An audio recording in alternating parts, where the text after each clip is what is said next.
എനിക്കില്ലേ ഇത് തിന്നാൻ കൊതിയാവുക. എനിക്കല്ല, കുഞ്ഞാവക്ക് കൊടുക്കാലോ, ഞാൻ ഉണ്ടാക്കി തരാം. വെജിറ്റേറിയൻ അല്ലേ? ബ്രാഹ്മിൻസിന്റെ കറി പൗഡേഴ്സ് വെച്ചിട്ട് സ്പൈസി ആയിട്ട് കുഞ്ഞാവൊക്കെ നമുക്കൊരു റെസിപ്പി ഉണ്ടാക്കാം. അതിന് നമുക്ക് മെയിൻ ആയിട്ട് വേണ്ട ഇൻഗ്രീഡിയന്റ് എന്ന് പറയുന്നത് കോളിഫ്ലവറും അതുപോലെ തന്നെ ഗ്രീൻ പീസും ആണ്.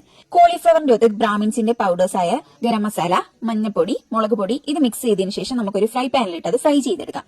ആ ഫ്രൈ ആവുന്ന സമയം കൊണ്ട് ബാക്കിയുള്ള വെജിറ്റബിൾസ് നമുക്ക് കുക്കറിലിട്ട് കുറച്ച് ബ്രാഹ്മിൻസിന് മഞ്ഞൾപ്പൊടി ഇട്ടിട്ട് വേവിച്ചിട്ടെടുക്കാം. മസാല കൂട്ടിന് വേണ്ടിയിട്ട് ഉള്ളിയും തക്കാളിയും വാട്ടിയതിനു ശേഷം നേരത്തെ വേവിച്ച് വെച്ചിരിക്കുന്ന ഗ്രീൻ പീസും അതുപോലെ തന്നെ കോളിഫ്ലവറും മിക്സ് ചെയ്യുക. അതിനുശേഷം കുറച്ചൊരു മുളക് പൊടി ഇട്ട് കൊടുക്കുക.